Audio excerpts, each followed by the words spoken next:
Today we're learning Shabbat Daf Tet Zayin.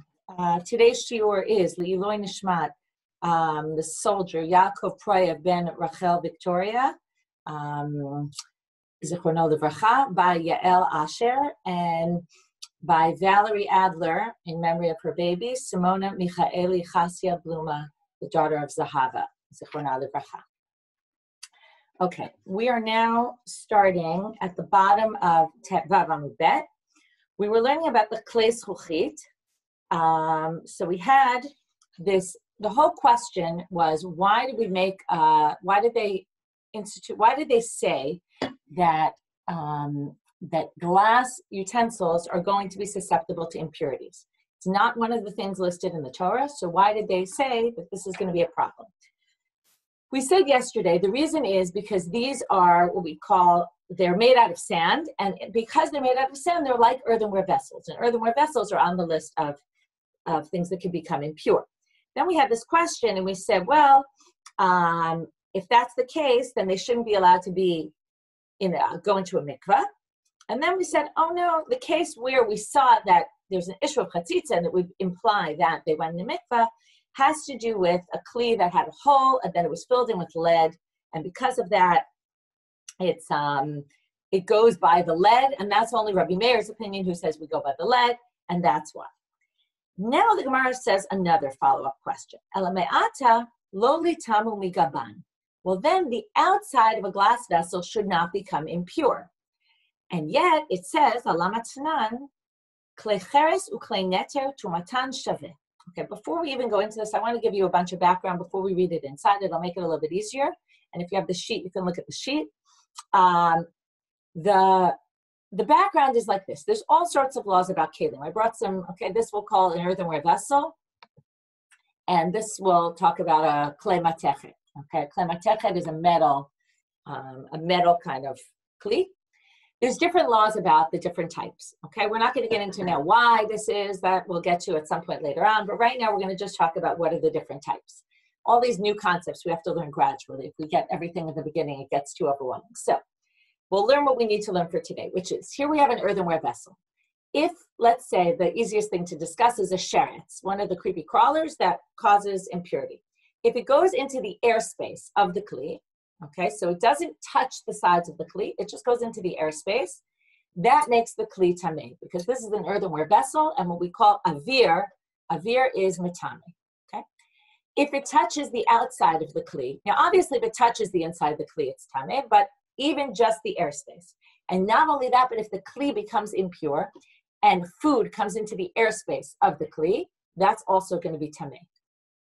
If it touches the outside of the kli, though, it's not going to be tameh. This is the difference between a klei cheres and a metal kli. When it comes to a metal kli, if it touches the outside, it's tameh. But if it goes into the airspace without touching the sides of the kli, then it's not impure, okay? And it doesn't pass impurities. So whatever is true for one isn't true for the other. Okay, so we can look, and then the other difference we talked about already, which is a klei cheres can't go in a mikveh. That was how we got to that question about the glass utensil. It can't go in the mikveh. If this becomes impure, how do I resolve it? The only way to do it is to actually break the kli, right? Once I break it, it's no longer impure. Let's say after I broke it, I glued it together. Okay, it wouldn't look so pretty, but let's say I glued it together, then it would actually be pure because I broke it already, it's pure.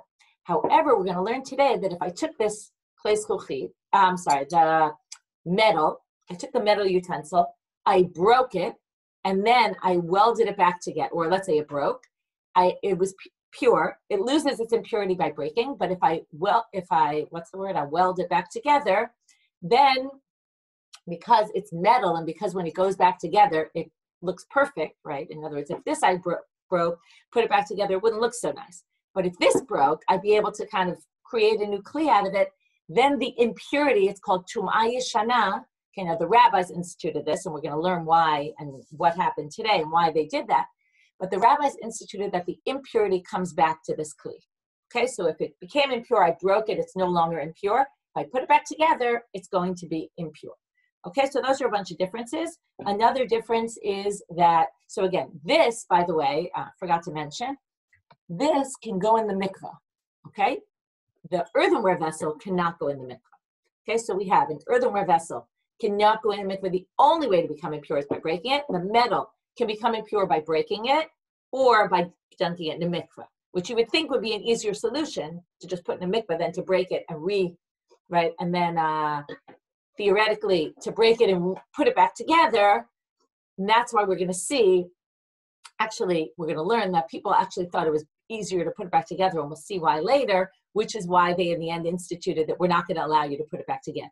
Okay, and if you put it back together, the old tumah comes back. If you didn't remember all the details, we're going to repeat them all today and see them all again inside, so don't worry. The last difference I want to discuss is what's called pshutei kli'etz. These are both kelim. The two that I have here are both, right, we have a mug that's an earthenware mug, and we have a kiddush cup, which is metal. These are both what we would call, they have a beit kibul. They can accept liquids in them or anything in them. But then we have, I should have brought, but a flat tray. Okay, imagine a flat tray. So a flat tray normally can't become tameh. However, when it comes to metal, we say that a flat tray also is susceptible to impurities. So there's a lot of differences. Again, if you look at the chart, I'll just go through them quickly again to review. So I have tahara b'mikvah. Can it go into mikvah? So kli cheres, earthenware, can't go into mikvah. Metal can go into mikvah. The airspace in a kli cheres, in an earthenware vessel, is impure. But right, if something falls into the airspace, it can either create impurity to the kli, or it can become impure. It can make the food impure that goes into the airspace, but not by metal. And in metal, if it touches the outside, then it's impure, or it can make the kli impure, but not when it comes to earthenware vessels.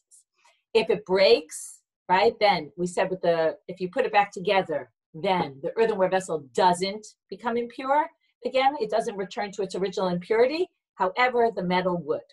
And then the pshutei kli'etz, the flat one, it would be impure when it comes to, and it would be impure only in a metal vessel, but not in an earthenware vessel. Okay, these are concepts. If you don't get them all now, we'll see them a bunch more times over time, and also today we'll see them more, so maybe you'll get it even more.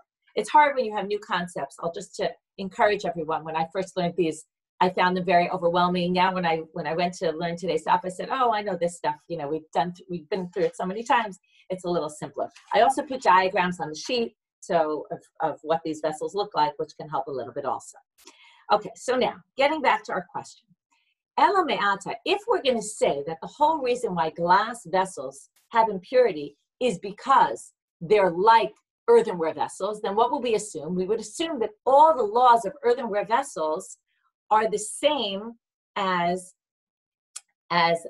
would be the same for glass vessels, which is what we assumed before also about the mikvah when we asked our first question. So alama tanam, why does it say in the Mishnah? Okay, we're now starting at the top of Tet Zayin with Aleph. Klei cheres uklei neter tumatan shaveh. Okay, so klei cheres and klei neter. Neter are, got the exact definition. They're sodium, made from sodium bicarbonate, maybe something. It's made from some ingredient. I think it was used usually for cleaning, even neter. It comes up. Anyway, what the main point here is that klei cheres and klei neter tumatan shaveh. The laws relating to their impurities are the same. How so? So now we're going to go through the list of what I already said. We'll see it inside. Mitamin umitamin. What's the difference between mitamin and mitamin? Mitamin is they become impure, and mitamin is they cause impurities to other things. That's why I said, again, the airspace, if a sheretz goes inside, it makes the kli impure. And mitamin means if food would go inside, once the kli was already tameh, then it would make the food tameh. That's mitamin. It transfers impurity to something else. Me avirehen, from their airspace. Umitamin me'achorehen, and they also can become mitamim me'achorehen ve'em mitamim migabehen. Right? So they can, okay, what's the me'achorehen? Okay, this is something we didn't discuss. Achorehen, here I brought even though we're talking about earthenware vessels, I'm showing you right now from a kiddush cup. A kiddush cup is the easiest way to talk about achorehen. At the bottom of a classic kiddush cup, okay, nowadays we have all sorts of fancy kiddush cups that don't have this, but at the bottom of a classic shaped kiddush cup, you have a base. And the base can actually hold things. If you turn the base upside down, you could actually put something in there. That's called achorehen. Now, if you, let's say tuma, sheretz, gets into this part of the kli, since it can hold something, therefore it also makes the kli impure. That's what it means, mitam in me'achorehen. The whole kli can become impure if, let's say a sheretz, something tameh, goes into the bottom part. Ve'ein mitam in migabehen. Okay, but they're not tameh. We talked about this. The earthenware vessels are not tameh from the outside if something touches them.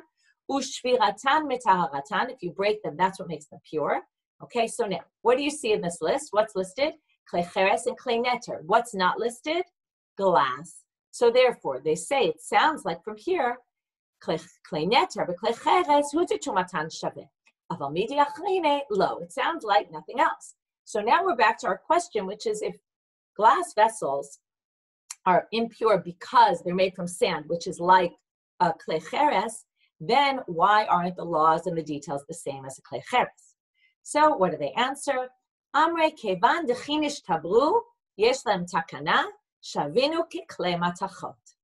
If they would break, you can fix them, right? What happens with glass? You can kind of melt it all down and redo the glass from the beginning. You can, right, glass is generally blown, or, right, you can basically create the kli as opposed to, we talked about this, if I took my kli cheres and I smashed it and I tried to put it back together, right, you see that when you go to museums and all those old klei cheres, and they're glued together, you can see it, it's not the same.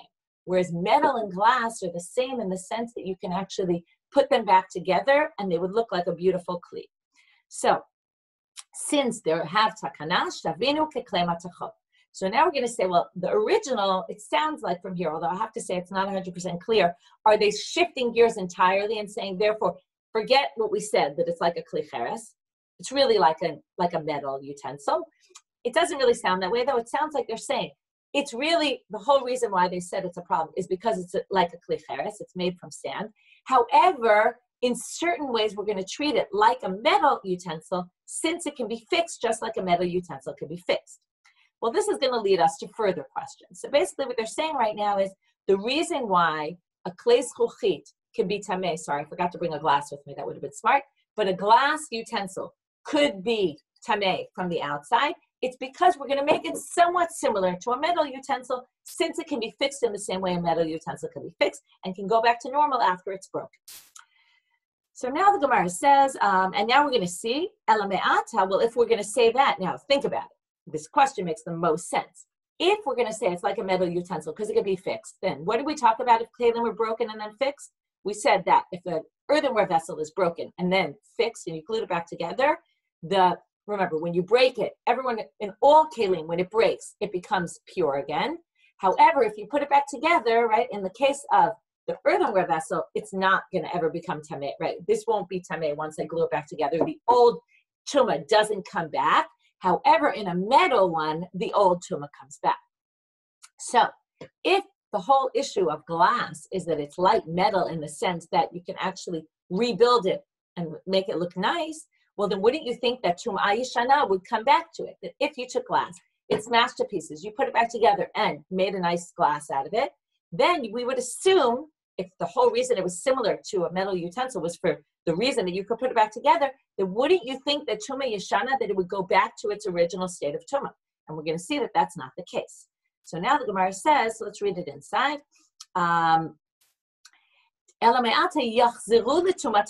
It should go back to its original state of tuma, just like klei matachot, if you would put them back together. Titnan, as it says in the Mishnah. Now we're going to see the Mishnah that talks about klei matachot. This is why I said we're going to review everything I said in the beginning, because here we're going to see it inside in the Mishnah. Klei matachot, pshutehen umekablehen. Okay, pshutehen are flat. If you have a flat utensil, because we already said, if it's metal, the flat utensils are susceptible to impurity. Umekablehen, that means if it has a beit kibul, if it has somewhere it can accept something in it, like a cup or a bowl or anything like that. Tamein, okay, those can become tamei, susceptible to impurities. Nishbiru, if they break, taharu, they become pure. Chazar va'asa mehem kelim, if you now return them to become kli, chazru letumatan yishana. Okay, that's exactly what we know to be. It goes back to its original state of impurity if you put it back together. But when it comes to glass, Tanan, it says in the Mishnah, Klei etz, v'klei or, v'klei etzem, v'klei zchuchit, pshutehen teholim. So first of all, it's different because flat documents are pure. And second of all, mikablin umikablehen tmeim. Okay, so if they're flat, they're tamei. Okay, if they're flat, they're not susceptible to tuma. If they have a beit kibul, they have somewhere where they can hold items, then tmeim. Nishberu taharu. If you break them, they become tahor. Chazar va'asa mehem kelim. If you now turned it back into a kli after it broke, mikablim tum'a mikanu lahaba. What does that mean? It means that now it's susceptible to impurity. So if, let's say, a sheretz touches the kli, it will become impure. But what doesn't it say? It says only mikanu lahaba, which sounds like from here on in, it can potentially become tamei. Mikanu lahaba in, that means in the future, going forward, it can. But lemafreya lo, but the old tuma doesn't come back to the kli. So if I break the kli and then I put it back together, the old tuma doesn't come back. So now we go back to our question. If it's like a klei matechet in the sense that it can be rebuilt, then, or put back together, then why wouldn't we say that tuma yashana goes back? So the Gemara answers, tuma klei zchuchit de Rabbanan, utuma yashana de Rabbanan. Betuma deoraita achitu b'Rabbanan tumah, betuma de Rabbanan lo achitu l'Rabbanan tumah. Now we play our game with the deoraita de Rabbanan. How so? We have klei zchuchit is a Rabbanan halacha. Remember, the rabbis instituted klei zchuchit are a problem, but really, from the Torah, klei zchuchit are not on our list. Metal is on the list from the Torah.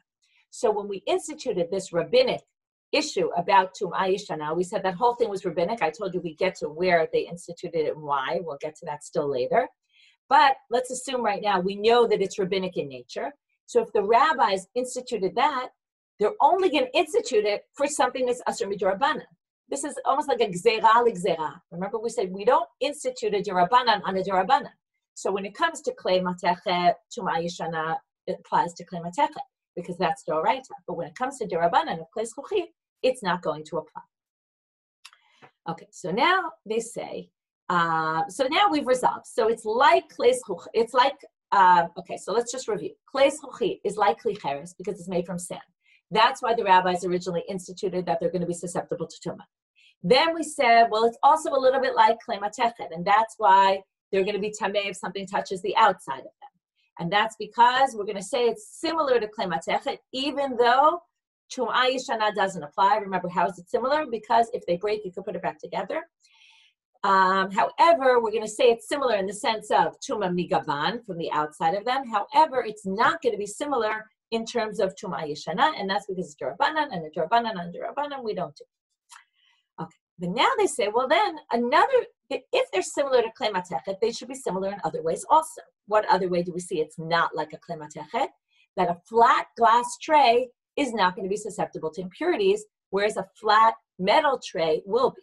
So pshutehen nihalitane, taha pshute klei matechet oraitanu. If you're going to distinguish and say we're going to apply oraitas but not derabanans to the klei zchuchit, well, that's a oraita halacha by klei matechet, and maybe that would apply then also to glass, and we know it's not. So what did they answer? The reason why they didn't apply that also, okay, is because avdu b'hu rabbanan hekera ki hechi to the lisruf alai truma b'kodashim. This goes back to something we talked about before, which is truma. There's always this concern truma, or in this case, we're talking about kodshim also, which is sanctified sacrificial meat. We have this issue that if you have truma that becomes impure, you're supposed to burn it. However, if it's not impure, you certainly don't want to burn it because it's sanctified.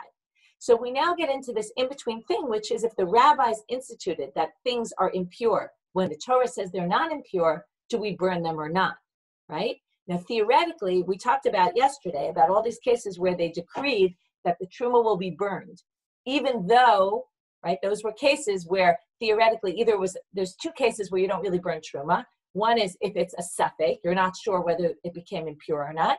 And the second is if it's derabanan, because it's only rabbinic. However, there were certain cases where the rabbis instituted, we're going to go all the way and we're going to say you burn truma for this. But in the average cases, you don't. So therefore, for example, If something becomes impure by a glass, from a glass, okay, that became impure, you're not going to burn it. So therefore, the rabbis said, well, if we make it too similar to, and we add all sorts of extra things, like we say, oh, flat glass trays are going to be impure, then what will happen? People might think that this is a Doraita halacha, right? How many people remember all the verses and remember, right? I don't know if you're familiar with the psukim, but do you remember that when it comes to the Tum and Tara, where it talks about in the Torah, glass isn't listed, right? You probably don't remember that offhand. And if we make all the laws like metal, then people are going to think that the laws are Doraita, and they'll think that you burn the truma or kochim that become impure from the glass, right? This is classic in terms of how things get passed down. Many people don't know the difference between Doraita and Rabbanan. But here it's very significant. If it's only Rabbanan, then we can't burn the truma or kochim that become impure by it. So because of that, the rabbis basically said, we're going to make certain differences, and this is going to be one of them. We're going to say flat glass is not susceptible to impurity, so that people don't accidentally burn truma or kochim that become impure through these vessels, okay? So again, to review, and again, I think there's two ways to read this until this point. We started with saying they're like klei cheres. Then we moved to klei matechet, and then we started comparing. Well, if it's like klei matechet, which one is it like? And again, I think there's really two ways to read this. Either they reject the klei cheres, it's not at all like klei cheres according to this, and it's only like klei matechet, and then they continue to ask their questions, well, why isn't it all the way like it? And then we said, right, either we don't apply Rabbanans to it, also we want to make some sort of differentiation so that people don't come to think that they were burnt truma. And then the sugya is basically saying it's like klei matechet, not like klei cheres, however, there's a few differences. The other way of reading it is, it's like klei cheres, however, it also has similarities to klei matechet, and therefore it's going to have certain similarities to klei matechet, certain similarities to klei cheres, and then, but they answer the questions within klei matechet. It's got a little bit of similar to this, a little bit to that, but not all the way. Okay, that's another way. Rav Ashi now comes in and answers, once we started saying it's like a klei matechet, because remember the whole question. The whole question was, the reason why we started saying it's like klei matechet is because we said if you have a glass utensil and it touches the outside, right? We're going to say that is tamei, even though by klei cheres we don't say that's the case. And that's how we started saying, well, it must be like a klei matechet. Rav Ashi goes all the way back to there and actually gives a different answer.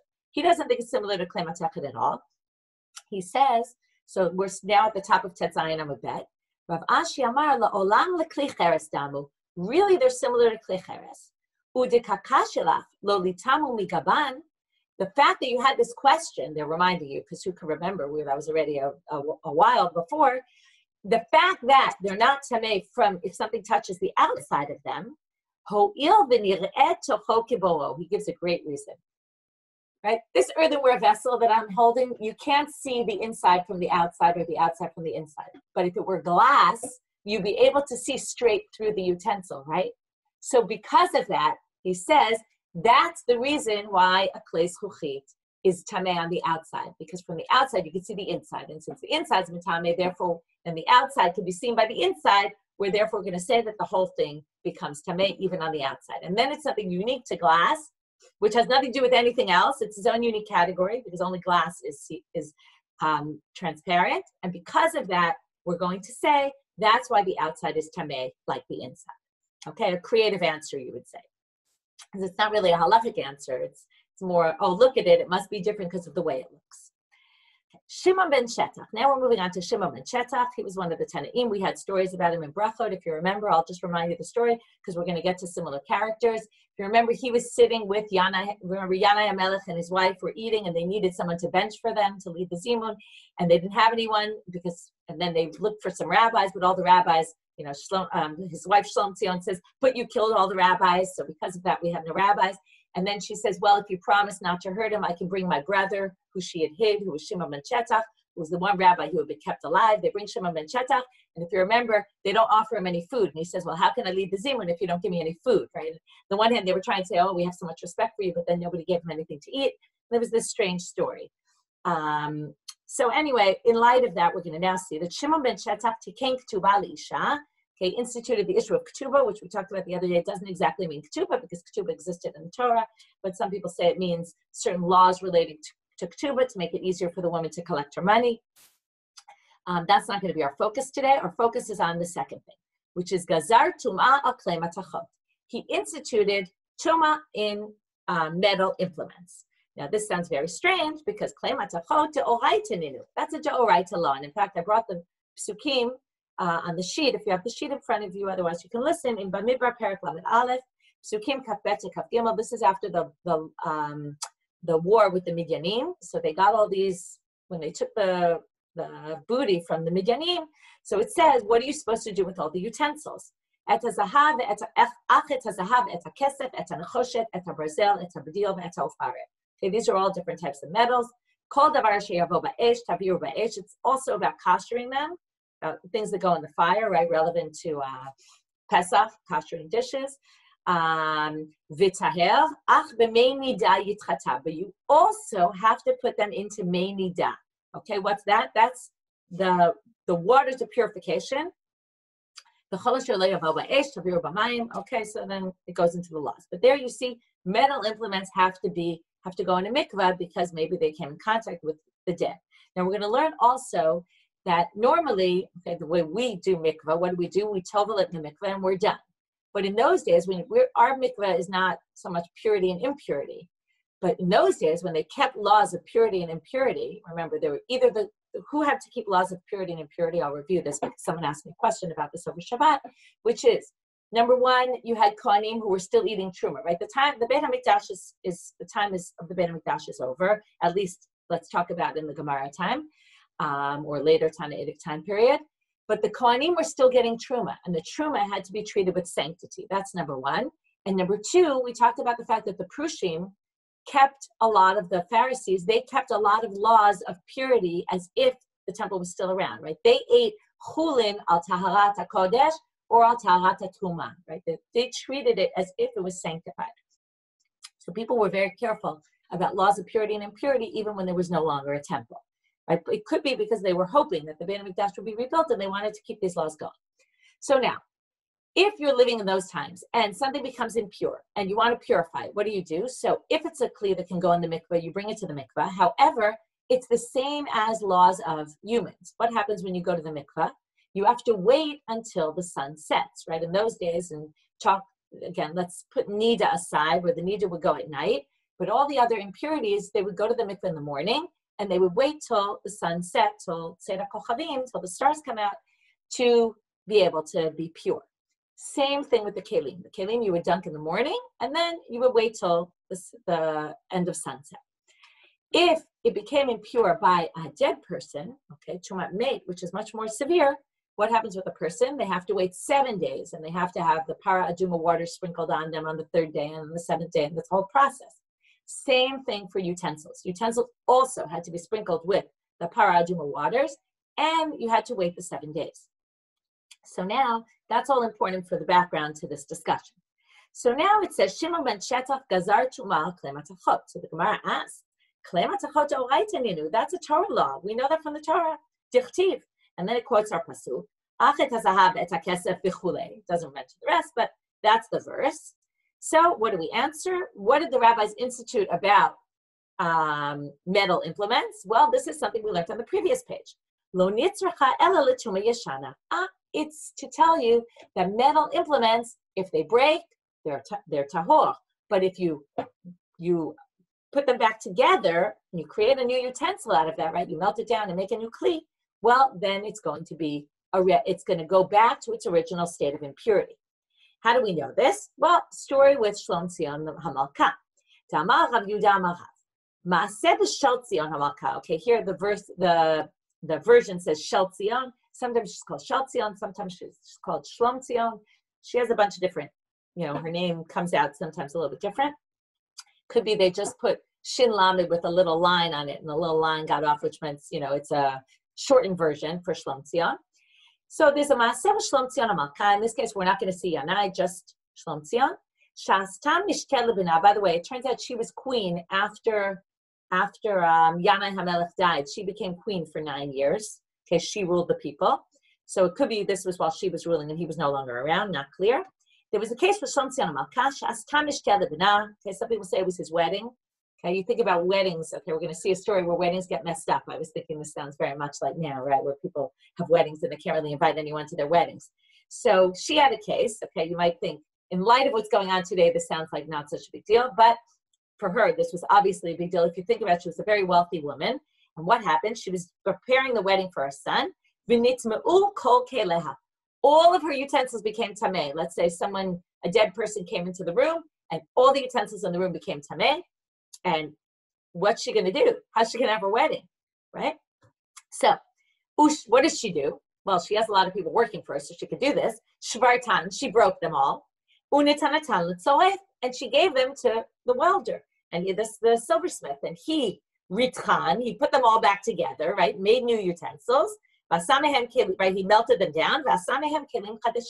And he made all these new utensils. V'amru chachamim, what did the rabbi say? Yachzeru l'tumatan yeshana. They all go back to their original state of impurity. In other words, they saw her do this and they said, no way, no how, this isn't happening. Okay, now what was their concern? What, were they just trying to be mean to her? Remember, they didn't exactly have the best relationship with her. This is interesting that the Chachamim, because didn't they kill all the Chachamim, right? It's unclear when this happened. Maybe this added to the fact that they were unhappy with the Chachamim because of this story. Who knows? Again, we don't know historically when this happened. But either which way, the Chachamim say, no can do. My taima, mishum geder mechatat naguba. They said, we're worried that if we allow this, what will happen? Now, you might think there's a crazy way to resolve it, but think about it. If people didn't have a lot of utensils and their utensils became impure and they couldn't use them, the quickest way to deal with it was to melt them and make new utensils, just like she did. Rather than waiting the 7 days and going through the process of para aduma, forget about the fact that para aduma waters maybe weren't so easy to access. So everyone's going to start doing this, and what will happen if everybody does this? They're going to forget all the laws of para aduma waters. And people aren't going to realize, now this is classic, if you get used to not doing something, what happens ultimately?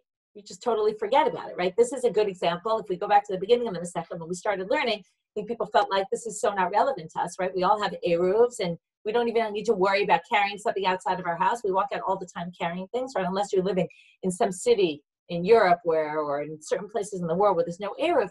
But most of these laws are irrelevant, and most people don't even know the laws of eruv. Okay, when I grew up, so I remember we were building an eruv in my community. It was a whole big deal. I was aware of the fact, but people growing up in Israel certainly never grew up without an eruv and don't know anything about laws of Hotzah. So basically, there's certain laws that we forget. So when we change, right, we make things easier for people, we end up forgetting certain laws. And the rabbis didn't want people to forget the laws, and particularly, you wonder why they made Shlom Tzion the example. I think because it was the most, right, everyone was going to hear about the fact that she had no utensils anymore at her wedding. And if she did fix them in that way that the rabbis didn't think was a good idea, everyone was going to learn from her. They were going to hear the story. You can imagine the story would be told to everybody. Oh, look what she did. She melted them all down. She made new kelim, and voila, she had a wedding. And everyone was going to hear, and everyone was going to think, oh, we could do that. Now, again, not everyone can necessarily afford it, but assuming you could figure out a way to do it inexpensively. So people are going to all do that. There'll be no laws anymore. Nobody will remember the laws of para aduma waters on utensils. And the rabbis didn't want that to happen. Again, you have to wonder, right, why they allow eruv if, right?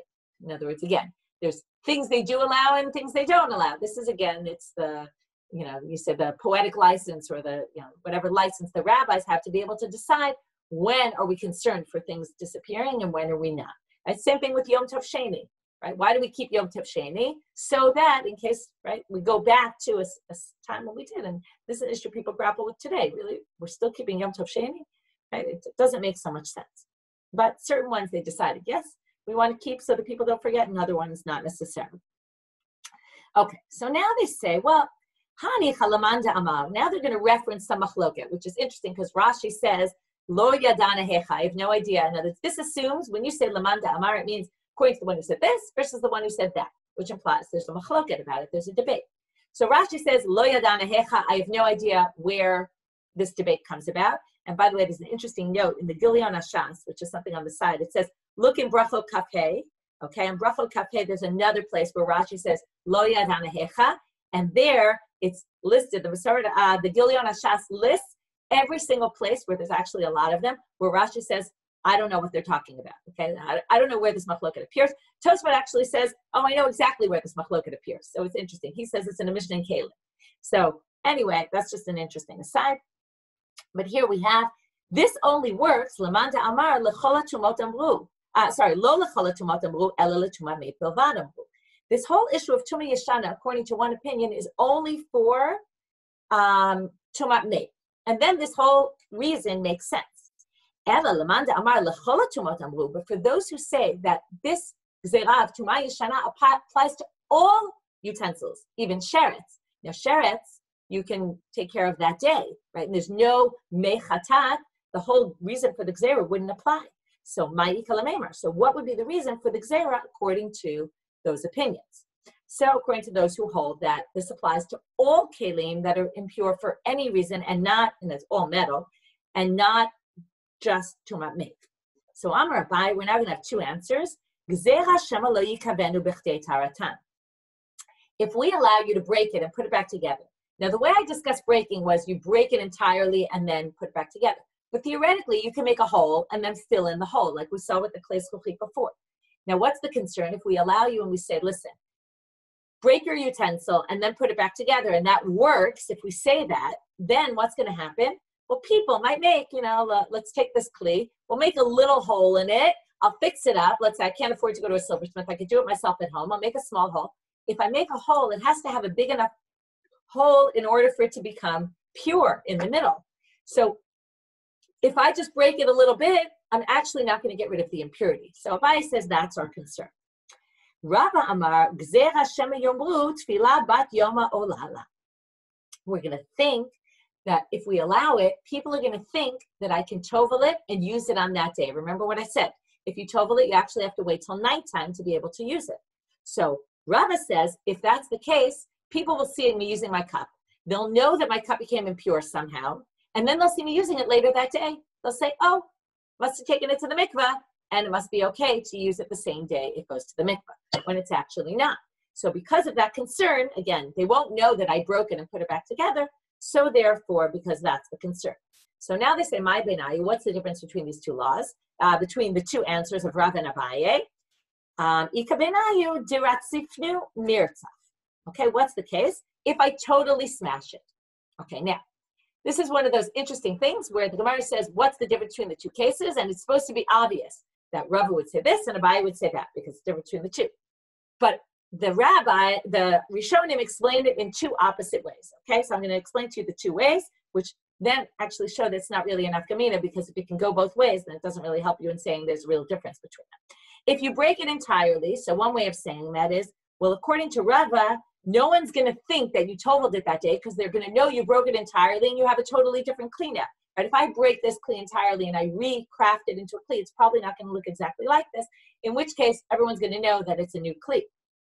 According to Abaye, if I just make a hole, even if I made a big hole and I put it back together, it will end up, if I smash it entirely and then put it back together, we still have to worry that maybe I wouldn't make a big hole. Now, this is a little difficult to explain, and that's why the other explanation makes a lot more sense, which is, if you break it entirely, then I'm clearly not worried that you made a small hole because you broke it entirely. However, you still might think that I brought it to the mikveh that day because you wouldn't necessarily know that it looks different than this. Again, it's a nafkamina that's not such a very clear nafkamina. Okay, the idach mahi. Now we're back to the 18 gzerot that they made on that day. So now we still didn't get our full list. We only had a list of about 10, and then we added some right then. Have we even added more to that list? Not, I think we didn't yet. So now the question is, what else is on that list? I told you from the beginning, we're not going to ever have a real clear list of 18. So what's another one? Ditznan. Hameniach kelim tachat hatzinor lekabel mehen make shamim. This is very similar to the case we saw before about putting the utensil on top of a wall and then the water drips. And when the water drips onto the fruit, right, it's considered you wanted the water to be there. Okay, and the whole intent is, did you want water to collect here? But the issue we're talking about here is not impurity. The issue we're talking about is a mikveh. We had a mikveh, we talked about this yesterday. If you have a mikveh that's 40 se'ah, then it's a good mikveh. Even if you add extra water that was in a utensil, it's fine. But if your mikveh doesn't have 40 se'ah, and then you add 3 log of water. This was a machloket Shammai and Hillel. In the end, the Chachamim said 3 log. You add 3 log of water that was collected in a kli. that passes the mikvah. Now, collected in a kli, interestingly, means it was collected in a kli on purpose. If it just fell into a kli and then fell into your mikvah, and you never really wanted it to be in the kli, then that's not considered mayim shuvim. This is interesting in terms of what does it mean, water in a kli? It has to be water that was collected in the kli on purpose. Well, we'll see, maybe yes, maybe no. How on purpose does it need to be? So this is one of the 18 gzerot. Titnan. It says in the Mishnah, Haminech kelim tachat hatzinor. If you put a kli underneath, let's say the gutter, right? The gutter is collecting your rain and it drips into this bowl. You put a bowl right there. Lekabel mehem meg shamim. Echad kelim gdolim, echad kelim ktanim. Whether the kli is big or whether it's really small, where normally if it's too small, it won't really be susceptible to impurities. Bafilu klei avanim uklei adama uklei blalim. These are different types of utensils that are not susceptible to impurities. Poslim et hamikvah. Okay, it doesn't matter if you put the kli there to collect water. It doesn't matter if the kli is susceptible to tumor or not. That has no relevance to mikvah. You wanted the water to be there. It's posel et hamikvah. Echad haminiach ve'echad hashochech. Whether you put it there on purpose or even, and here comes, this is the gzerah, whether you put it there on purpose or if you forgot it there and you just left it there and you didn't really need the water anymore, but you left it there, still that water would be considered mayim shuvim that was collected in a kli. Beit Hillel saying no. If you left it there on purpose, yes.